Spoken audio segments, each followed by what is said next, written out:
Hello, everyone. We're going to just wait a few minutes. These are so different now that I'm doing them for the campaign. Like I wait for a few people to even come on. Let me just ask you though, before people pop on here, like you really do good content. And I know that this isn't your job. No. So like so like where do you, I mean, you really do come up with a lot of good content and different stuff. So like how do you find the time to do it? You know what I mean?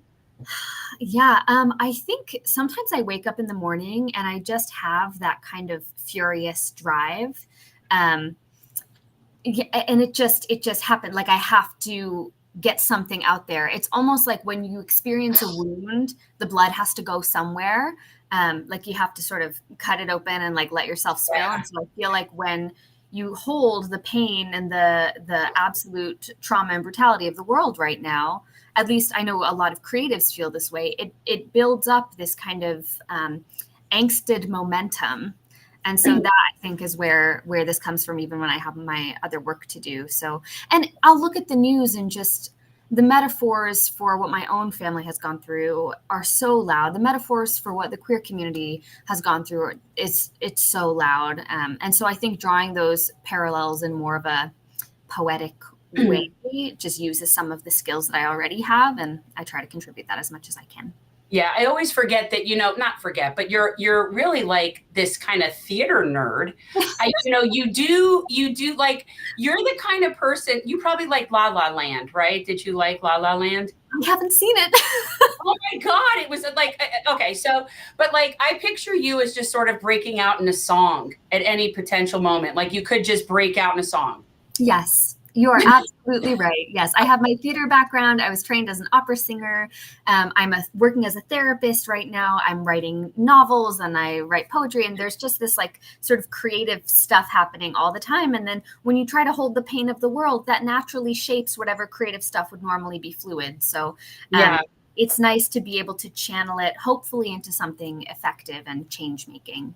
I think you are. And I think that, and this is, since it is Pride, and I loved your ensemble, by the way. You're going to have to tell me, what is the name for undercleavage?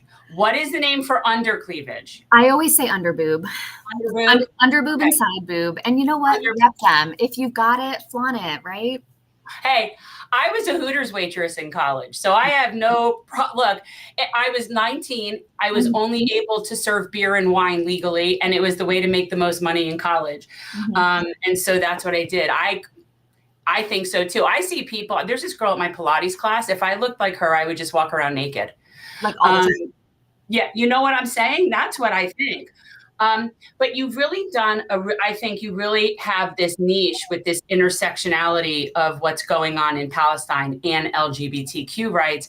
And I think that it's really interesting because one of the things that we see, that quote unquote pink washing crap that we get all the time with, well, if you were in Palestine, if you were with Palestinians, you would be dead if you're gay, or they went, meanwhile, we know this is not true, but it's clearly the opposite, right? Like the solidarity needs to be with those oppressed people. So would you explain how you see that? Like, I mean, obviously none of us are free till we're all free, but where those things cross over for you?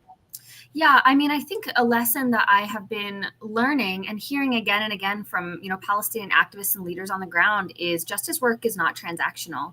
Activism is not transactional. Like, if I believe in the fight for a liberated Palestine, and I do, then as much as I would like to think everyone's liberation is intertwined, and it is, any kind of backlash against my queerness can't change my dedication to a certain movement. Like, it shouldn't move the needle at all, because just because I'm advocating for a certain cause doesn't mean that everyone who supports that cause is necessarily required to advocate for me. And I think setting up these standards of activistic transactionalism applies the logic of like capitalism and hegemony onto spheres that are supposed to be fundamentally anti-capitalistic and anti-hegemonic.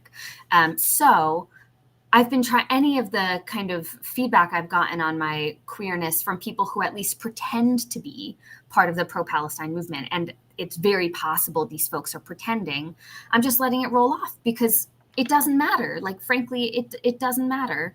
And I do think there's such active erasure, really strategic active erasure of queer Palestine by the Zionist movement to try to legitimize this ongoing genocide.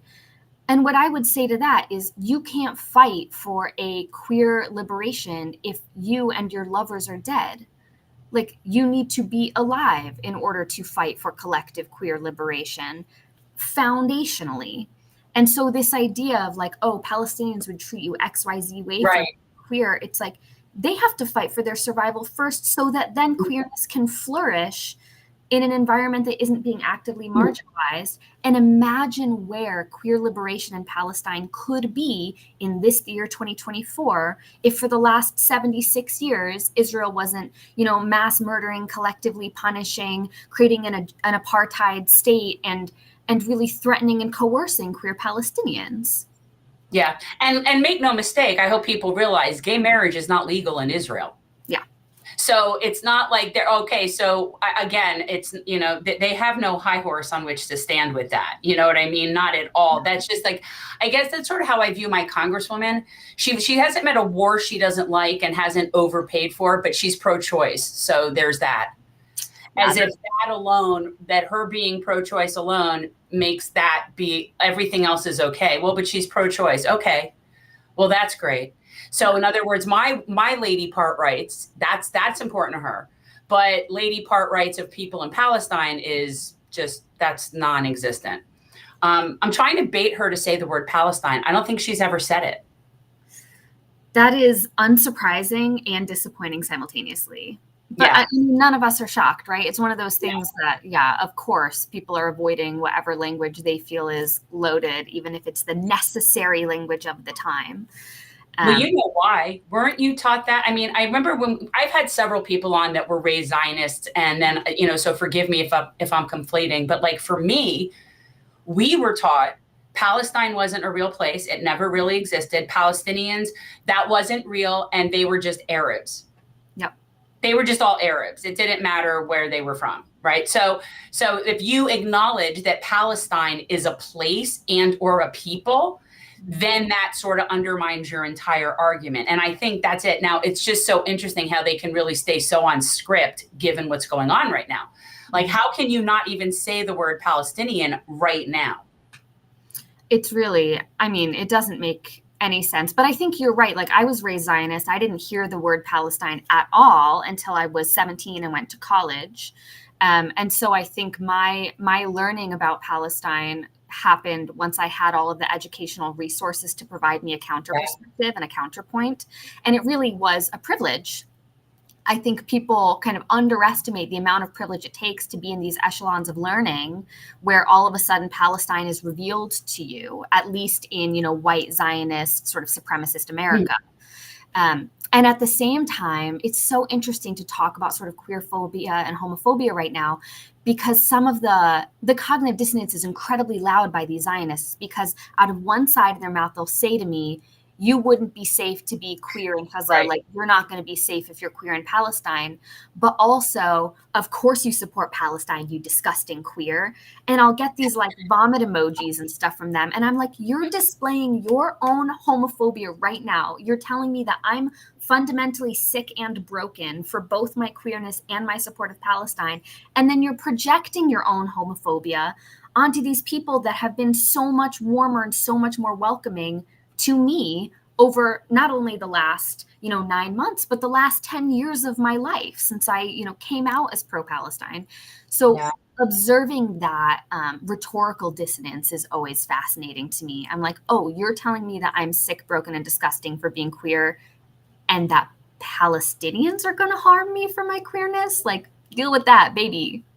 Yeah, well, it's interesting because the reality is that sort of disdain for queerness, and it's even weird for me to say that because when I was growing up, queer wasn't nice. Like, that was considered, it wasn't nice. So I sort of have to like force that to some extent. It's almost counterintuitive. But, I just feel like the same people that are saying that here, that are saying things like, oh, you wouldn't be safe there, well, they're not stopping and thinking about how nobody is safe there. So I don't understand why you would point out specific. I don't think that the IDF is specifically pointing out and targeting people in the LGBTQ community when they're bombing people. Like that doesn't seem to be their target. Mm-hmm. Yeah, it's one of those sort of inevitable side effects. And I saw a meme actually the other day that I thought was so smart. That was a queer person talking about being for Palestine, and then a Zionist saying to them, I just fantasized about Hamas killing you. Like, I just fantasized about a Palestinian killing you. Right. Because they'll immediately make the threat of, oh, like they would throw you off a building. And it's like something in your head just crafted the fantasy of the violent brown other, made that fantasy of the violent brown other enact harm onto a queer person, and then you crafted that and verbalized it to a queer person as a threat. All of that happened internally. Yes. So that you could present rhetorical violence. It's such an intrinsic sort of internalized rapid process. And the fact that then they can point the finger and say someone else did that when the direct action came from them is a fascinating display of like moral confusion or just rhetorical confusion. They have no idea what they're talking about. Yeah. Well, at this point, I've come to the, final epiphany that Israel is a made up place, sort of like Disney World. So I think of it like if somebody was born in Disney World and they said, I'm not from the United States, I'm Disneyan. I'm from Disney, I'm Disneyan. And that's about how absurd it is to me now. Mm-hmm. And it's once you see it, obviously you can't unsee it. But these are the most vile, violent, hateful, like I always knew there was this level of entitlement amongst that population. There is. And literally this is an entire ethnicity formed on a false sense of entitlement. So of course, these are some of the most entitled people on the planet. But it's just the level of vitriol that they spew when it's just so backwards. Mm-hmm. It's so backwards. It's like they just really don't see it. Yeah, it's pretty horrifying. And I feel like anytime I'm on the receiving end of like vitriol or whatever for my queerness, the vast, vast, vast majority of the time, it's Zionists telling me that someone else would want to do me harm. And I'm like, so much just happened in your imagination in order to make that threat. Like, please take responsibility for your own imagination. Because they don't like it either. I mean, and let's be truthful, is that generally speaking, extremes in any religion I know of are not big on homosexuality. Yeah. So I wouldn't like that is not specific to Islam, right? Like that's just not. That's any extreme religion that I know of. Western religion seems to frown heavily upon queerness. It's so weird to say that. But no, it is like I would have been in trouble if I said that. Like that was, but it's funny. You were 17 when you realized that there was Palestine. I was about 17 when I realized that people had an issue with gay people. Yeah. I was in college because I didn't really know that. I didn't know that that was a thing. I mean, I knew gay people was a thing. I didn't know issues with gay people was a thing. To me, it was just, I always said to me, it was just like left-handedness. Mm-hmm. It's like left-handedness, right? Like it's less common, but it's normal, right? Like it's normal, it's just less common. And so it wasn't until high school that I realized that I knew people that weren't able to truly be. Yeah. And I always thought that was like so sad. And that is why I think pride is so important. I don't think people really understand how much people that are in the LGBTQ community miss out on, or at least so many people during the teen years, during the early adult years, so that there's like this almost like stunted fun, like a stunted development in relationships. And I had a friend explain this to me once. Like, she's like, well, we didn't get to, she's older, she's my age. So, she said, when I was in high school, like I didn't get to go to prom with who I wanted to go to prom with. I didn't get to like all these things. And so when you get that freedom, it makes sense to me that it would it would look excessive. Like you've got a lot of catching up to do. You've got a lot of catching up to do. And so that's how I've always sort of perceived it when people say things about the queer community, like they're so demonstrative, and I just feel like because you've been stunted and stifled you're for so long, that's why I think pride is so excessive. What do you, I mean, is that like, do you think that, Yeah. I mean, you obviously know what I'm talking about. Oh, 100%. And even so, I was born in 1993, and I went to an all girls boarding school for 2 years of high school. And I was the only out student at my school the 2 years that I was there. And I was trying to start a gay straight alliance, and I kept getting in trouble for like trying to date girls. I got suspended. And at one point, my first year, the dean of students had me sign a behavioral contract promising to stay closeted while I was at boarding school, saying I couldn't talk to any of my classmates about being queer. Like it was going to be, it would be something punishable by the administration. So I tried very hard to stay closeted for my first years of high school. And then I went back to public school for my junior and senior year, was able to start a gay straight alliance at my public school, got a lot more faculty support.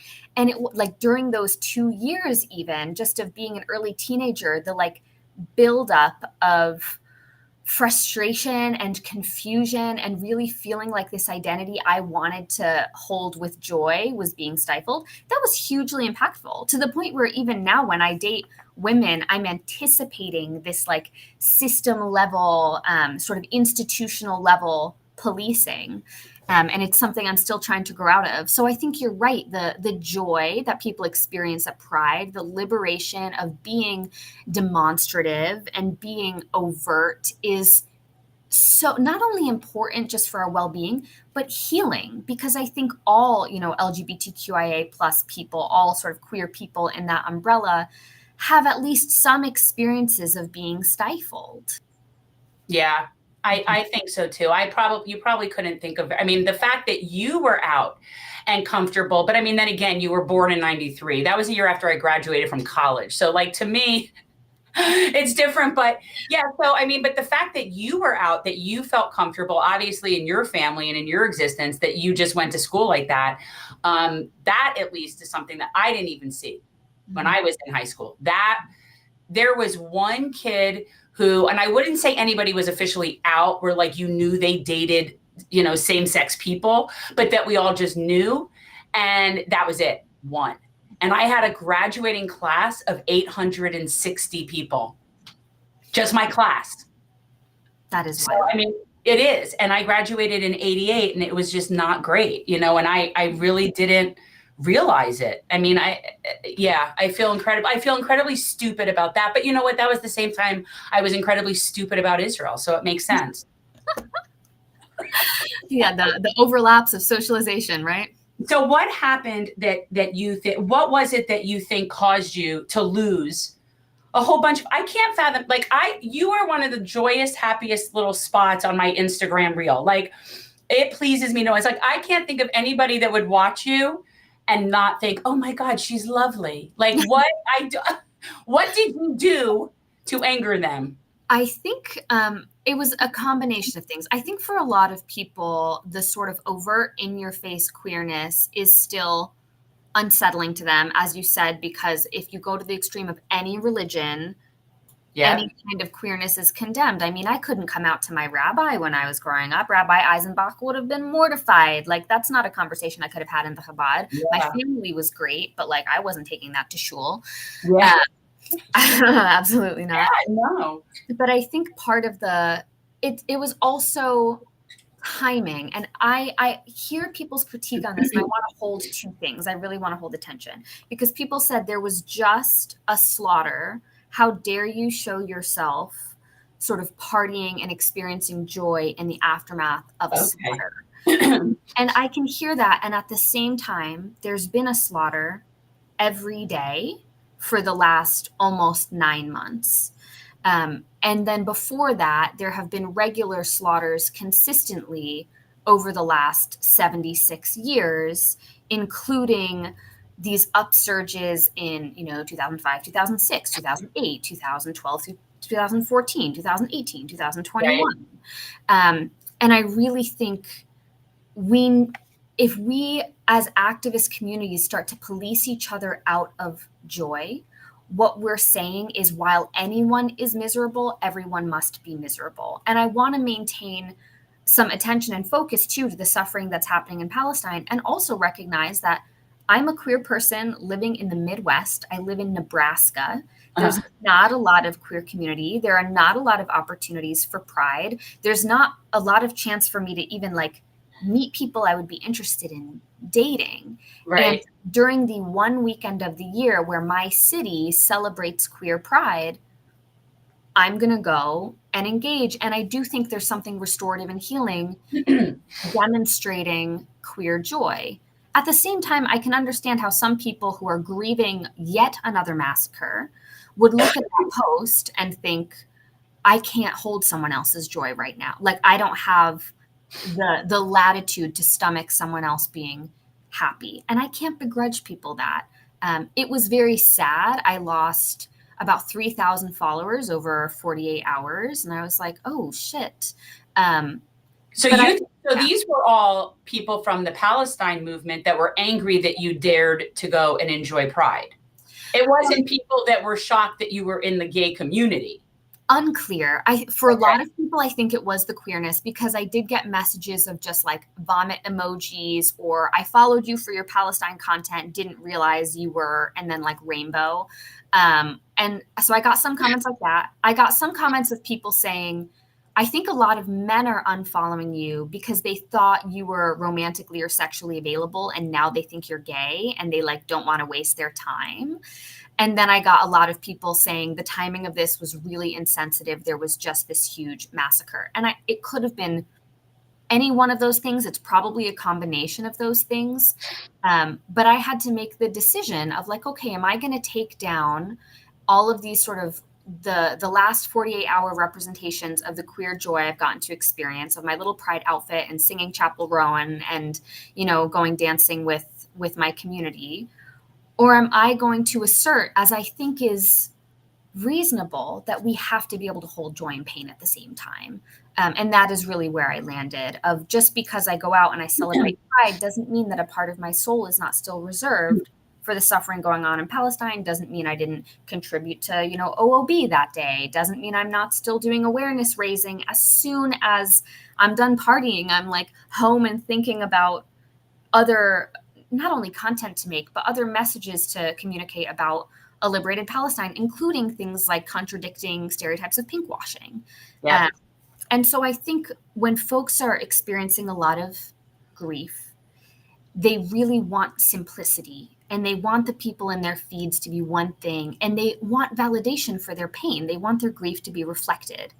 And if they come across a post that does not reflect their grief, that shows something else, there's a moment of, oh, because this person is experiencing this good thing, it means they're not recognizing this bad thing that I am going through. Right. And I think we have to hold that with very loose hands, because if we hang on to that, what we're saying is, if anyone is miserable, everyone must be miserable. And that is how a movement dies.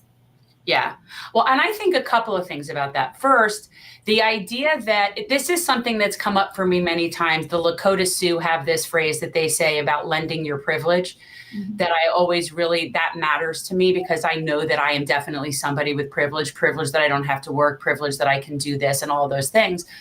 And for a long time, I had a lot of, not guilt, but it felt like, how can I enjoy having a privileged life when so many people don't have what I have? And so there are moments, even in just my existence, where I've had to say, no, it's okay to enjoy that. In fact, if you don't, then it's wasted. It's sort of like, that's going to happen. Pride is going to happen, whether you enjoy it or not. And the fact that if you don't enjoy it, then what is that? How does that serve anybody? How does that serve people in Palestine? Like, what does that serve them? And my thought would be that they would want you to enjoy your life. That's what I would like, just based on everything I've seen. So it's that. And the other issue I have, and this is with like leftist movements in general, is if these people do not start showing up for everybody else's issues, we're never going to win. If the labor movement and the anti-war movement and the women's rights movement and the abolition movement and all these movements do not show up for each other, we will lose. And when they do show up for each other is the only way we'll get to a general strike. Now, personally, I'm gunning May 1st, 28. All right, we got May Day 28. And the only way we're ever getting to that is if the environmental people show up for the, pro-choice people and everybody. And it needs to somewhat be around the labor movement, because that's where I think we have the most movement. But yeah, I find it infuriating when the left eats its own.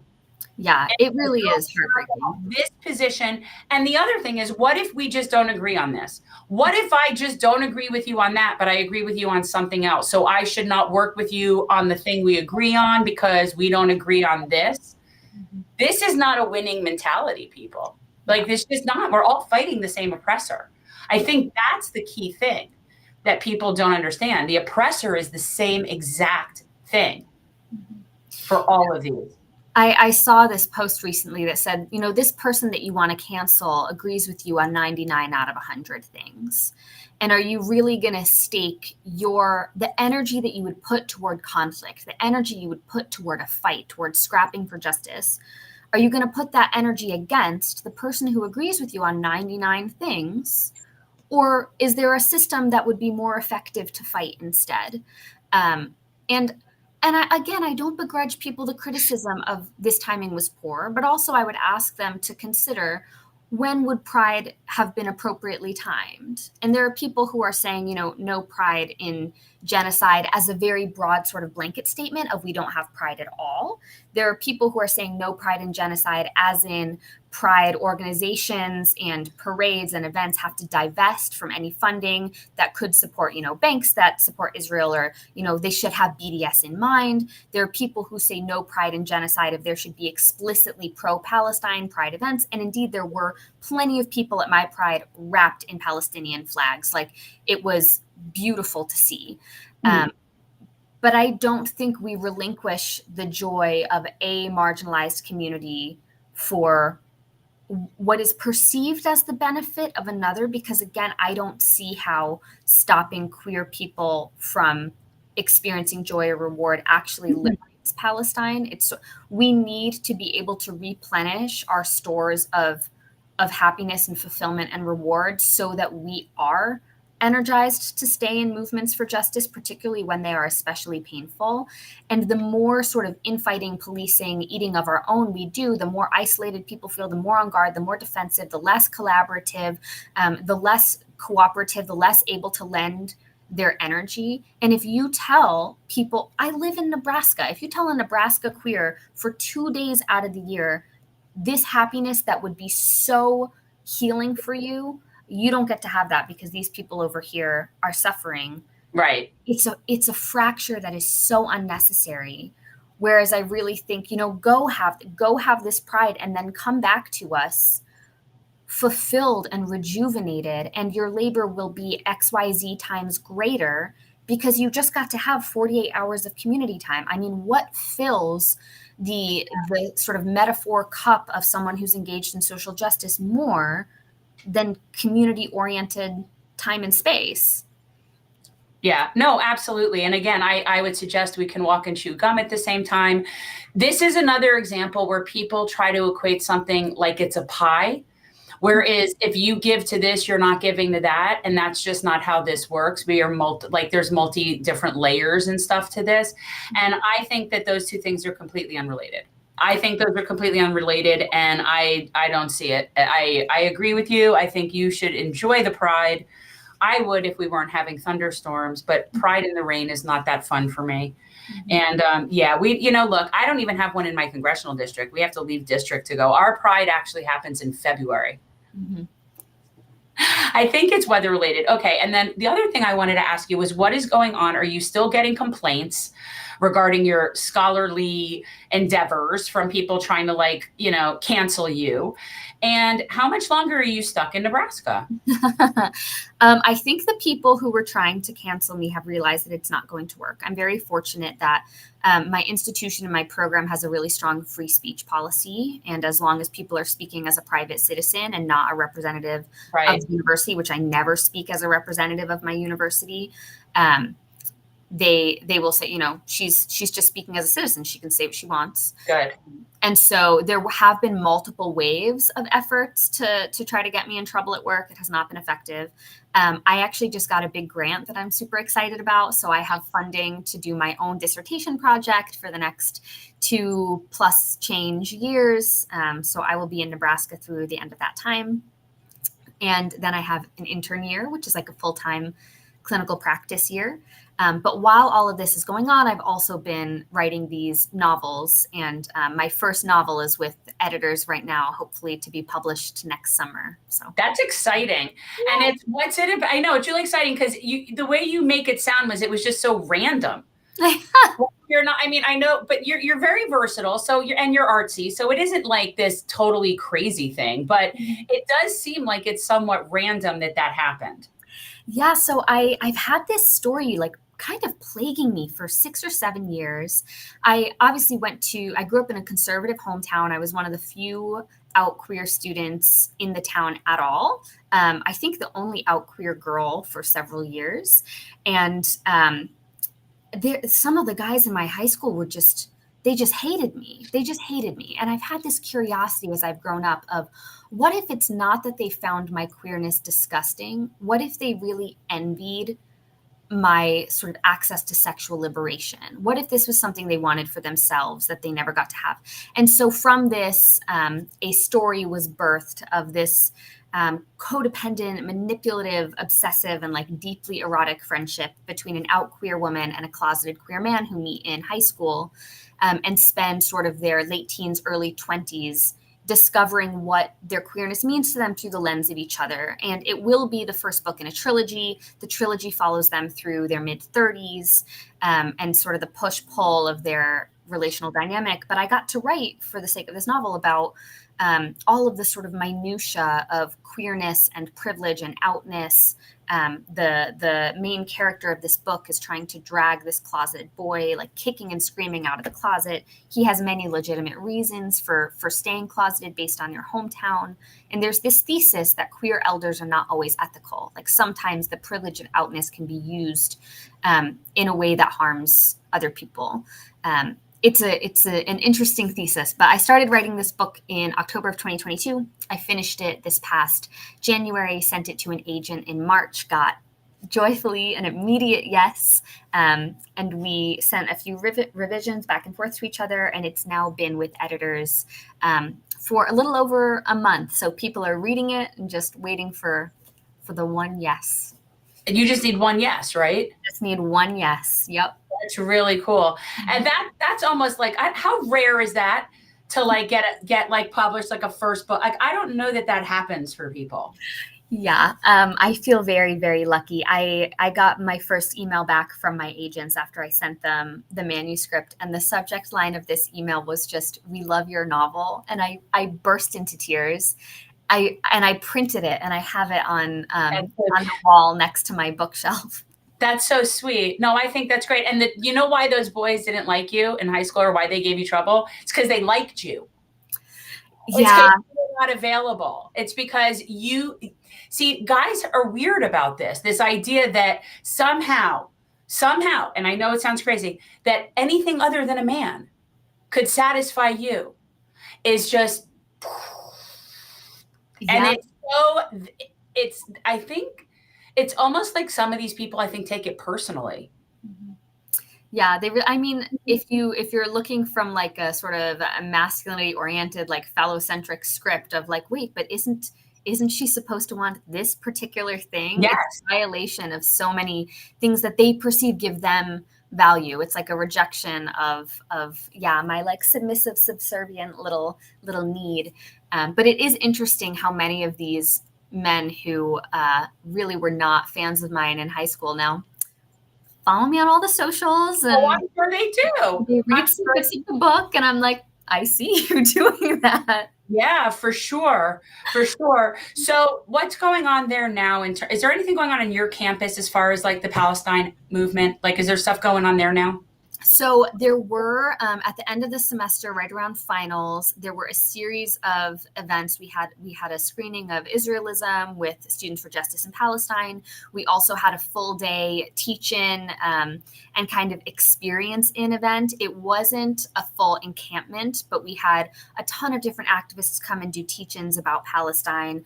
People learned Tadabka. We learned sort of this like Lebanese liberation song that was so beautiful, and people spent the entire day there. And it was really well received by the campus administration because it was so clearly a learning space, which is not to say that these other encampments shouldn't have also been well received. They should have Correct. been. But we had those events, and now, I mean, the campus goes really quiet over the summer. And so folks are away. The Lincoln has cleared out. This is absolutely a college town. And so a lot of the justice activism for Palestine has moved to Omaha. And Omaha has a great sort of new justice movement for Palestine. My friend Ilya is trying to get a JVP hub started there. And we're hosting a screening of Israelism in July at the Benson Theater, which is like a little community theater organizing space in Omaha. And so things are ongoing in Nebraska, but I will say I'm a coastal bay. I grew up in the Northeast. I've lived in Connecticut, Massachusetts, Rhode Island, and Pennsylvania. My sister lived in DC for a long time. Like, I'm used to being on the East Coast in these really concentrated cities where this work is happening on the ground. Yes. And it is difficult not to be there. It is difficult to be in the Midwest. It's not that different down here, to be honest with you. Like, Florida is very much like that. Like, yeah, there's big cities, but we do not have that kind of organizing infrastructure here. We just don't. It does not exist here. And as far as even being like, the thought of even calling around to small theaters and trying to even host a screening of Israelism down here in South Florida, the idea of what would happen in terms of the fighting out front, it's just, nobody would want that. None of these little theaters would want to endure that. Yeah. You know, and I can't say I blame them. And that's definitely a benefit maybe about being in Nebraska. Yeah, I think because the infrastructure really isn't there for a mass mobilization protest here, it's almost like the administration didn't feel like they had as much to worry about. Though I will say, the day of the teach-ins, the day of the event, the chancellor sent out an all-campus email basically warning people about this teach-in in front of the union. And it's like, there have been a ton of activist events on this campus that haven't warranted a warning from the chancellor. As to what happens, like you'll get in trouble? Like, I don't understand. No, of sort of like, this thing is happening in front of the union and people might be chanting things and holding signs that folks don't like. And like, we reserve the right to shut this down if like things get out of hand. Basically, you know, everyone behave themselves kind of language. And it was interesting to see an email like that because I've been on this campus since 2020. I started grad school in the context of COVID shutdown. And I don't remember seeing an email like that about any other campus activism of like, people might be saying things that you don't agree with. Right. And there have been plenty of upheaval moments over the last 4 years. Yeah. I just think we're at this place where people somehow feel this entitlement to never be uncomfortable. I don't understand this. It's like, people, sit with your discomfort, be with it a little bit, make friends. Yeah. It's like, it's so ridiculous to me that we have this idea. As soon as somebody feels uncomfortable, now that is called not feeling safe. Mm-hmm. And we are somehow not distinguishing those things. Nobody has the fundamental right to always feel comfortable. That's just not how this works. And I don't know when we exactly crossed over. It's sort of like when we became snowflakey, somewhere around that. Like, you're not allowed to ever be upset or uncomfortable. If somebody says something you don't like, you don't have to, like, you can shut down them because you don't want to hear what somebody said. What is this kind of snowflakery? Yeah, it's sort of the safe space, brave space debate. And anytime I give a presentation, I make sure to clarify, like, safety in that you will not be bodily harmed here. Like, no one is going to infringe upon, for example, your personal space. But I'm inviting people to have an emotional and a cognitive brave space instead of safe space, where you might come across ideas that are challenging or that are uncomfortable. And I want you to ask yourself if your discomfort is teaching you something, if it is revealing a piece of cognitive dissonance, if it is revealing something that you haven't heard before, where your defensiveness is or is not serving a purpose. And I think about this a lot with particularly conversations with older generations of Jewish folks about liberation of Palestine and critiquing Israel and critiquing Zionism, where so much of this is tied to a trauma response that really does cause people embodied discomfort. The trauma of the Holocaust is epigenetic. It's been passed down through generations. I feel incredibly fortunate to be buffered by one further generation against the body response to this conversation. And I've talked to my aunts and some of my family members about what happens in their body when a liberated Palestine is brought up, when we talk about October 7th or the Nakba or anything that people sort of have a strong reaction to. And I'll ask them, do your hands begin to shake? Do you begin to sweat? Is your face red? Do you notice that your heart is racing? What is physically happening in your body? And they will endorse these different symptoms of panic or activation. And I'll say, okay, so that's a trauma response that you inherited from your father. And that's, that sucks. I'm sorry that you have to feel that. That's not great. But you have to recognize that when you're in a space of fight or flight, when your body is telling you you're about to have to fight a lion, the things that you lose access to are your cognitive and emotional latitude, your empathy, your ability to be really critical, your ability to hold on to that dissonance and really prompt whether or not it's a teacher. And so I think anytime I come across folks who perceive safety as never having their ideas challenged, I try to find where's the sting here? Where's the ache here? Where does this sort of trauma defensiveness come from? Does it have a legitimate point of foundation? Should it be acknowledged and held first so that it can be observed with a little bit more curiosity? And then I try to make the distinction as well of your discomfort about a concept that might be new or challenging is so not equivalent to the real felt, embodied, visceral, brutal, violent harm that Palestinians are facing every single day. So we can't compare this rhetorical discomfort, even when people say things like from the river to the sea or some of the slogans that people find really activating and distressing. Rhetorical discomfort is not your house being bombed and at this point over 45,000 estimated of your community members being killed and you losing your loved ones, etc. And so I'm trying to hold that people have real traumas that do cause them distress, and acknowledging that is, I think, useful for identifying a growth point. And at the same time, these discomforts are absolutely distinct. Yes.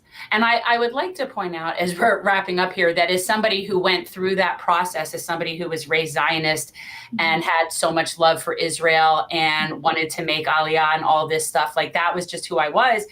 The process of going through that is very uncomfortable. Yeah. In fact, I would suggest that there's no way to get to the other side without feeling uncomfortable. It's not going to happen. You're not going to wake up one day and all of a sudden see the whole thing. That's not how it works. So the only way we can all get to that space is for some of the people to feel uncomfortable. And so it's hard for me to feel too bad about it when I want to just be share and mask and be just snap out of it, just get over yourselves at this point. But no, I do have empathy, but it's just not enough to overpower everything else that's going on. No. And so anyway, thank you so much. I just want everybody to know, first of all, because now there's so many people watching, this is how this happens. So for everybody who has come on and they're who are these two people talking? So I'm Jen Perelman. I am a candidate running for U.S. Congress in Florida's 25th district down here. I am challenging Debbie Wasserman Schultz in the Democratic primary, primarily with the goal of getting corporate and AIPAC money and other special interest money out of Congress. Here's something funny, Katie. People will ask me, I have 3 years of content that's similar to this. And people say, so will you agree not to take AIPAC money? And I'm first of all, I don't hear them offering it. Let me tell you something. If anyone come around at this point and offer me money, that's what's just so funny. Okay, yeah, no, I don't think they're offering it. So that's who I am. And this is Katherine Bogen. And she is somebody that I found on Instagram and is one of my happiest Instagram. Even when you're somber, I find it very soothing.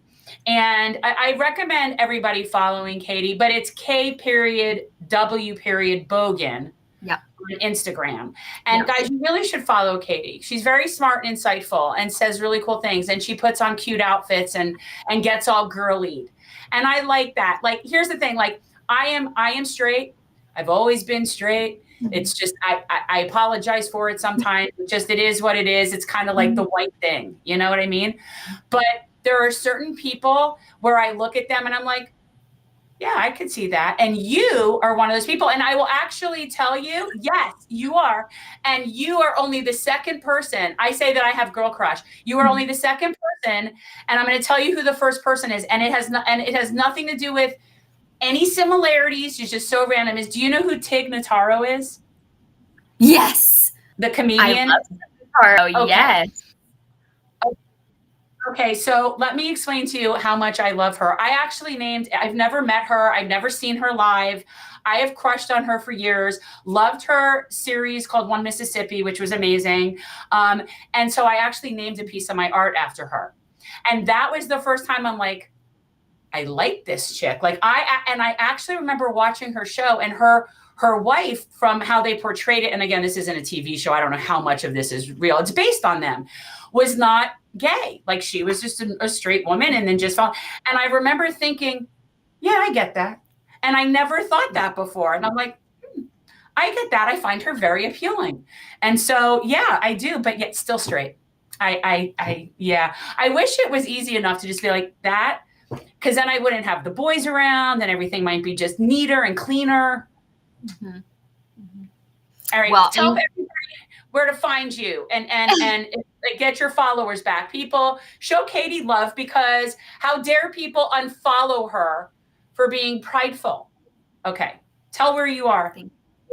I am a fourth-year doctoral student in clinical psychology. I work as a trauma therapist, mostly for sexual assault survivors who are experiencing some kind of sexual functioning concerns. So my role is really to help trauma survivors live joyful, consensual, and fully embodied intimate lives, which I love. I'm also a theater kid and a classically trained vocalist and a novelist and a poet, and I just broadly creative and a widely published academic. So once you're done checking out my social media, feel free to hop on over to my Google Scholar page. But my Instagram is at k.w.bogen, Bogen. And my TikTok is at Sexuality Scholar, because when I started my TikTok, I was doing all sort of sexual health and education videos. Things like, trying to fight the orgasm gap and defeat stereotypes of phallocentrism. And that's, some of my academic work, which is super fun. But feel free to follow me on both of those platforms. And I will say, I'm always so honored when I meet women who are straight, who start considering why or when queerness is enticing for them after we interface, because I think part of the liberatory work of being like a sexuality educator is just getting people to ask themselves those questions of like, are my needs being met? Am I happy? Am I experiencing the most possible joy I can? And that's what I love to do. So I'm so delighted to hear that. Thanks, Jen. Yeah, no, look, I've always thought of it as a spectrum. And I've always said, it's never happened. That's not happened for me. It's just not happened for me. I've never walked around a verse. It's not like I walk around shunning it, it's sort of like, just like, when people are like this attitude where it's like, that's a choice. And I'm always like, right. Like, so I chose to be straight. This is what I chose to do. Yeah. I chose this to have to live with these guys. No, I don't think so. Nobody chooses that. Yep. Hard agree. Retweet. Right. Mm-hmm. Thank you so much, Katie, for coming on. And keep up the good fight. I think you're adorable, and screw everybody for raining on your parade. Well, thanks so much. I hope that folks will come back once they realize I do still love and support Palestine. I believe it or not, I can hold both things. And I hope the majority of the people who left were just little Zionist trolls. Ugh, whatever. Thank you, Katie. All right, guys, we're going to wrap. Happy Pride. My Pride is being kind of rained out on Saturday. So, but that's okay. It's okay. I almost feel like I'm not necessarily even deserving of having that, because it's not for me. I'm just an observer in space. So happy days, you all. I'm going to close it up now. Have a good one.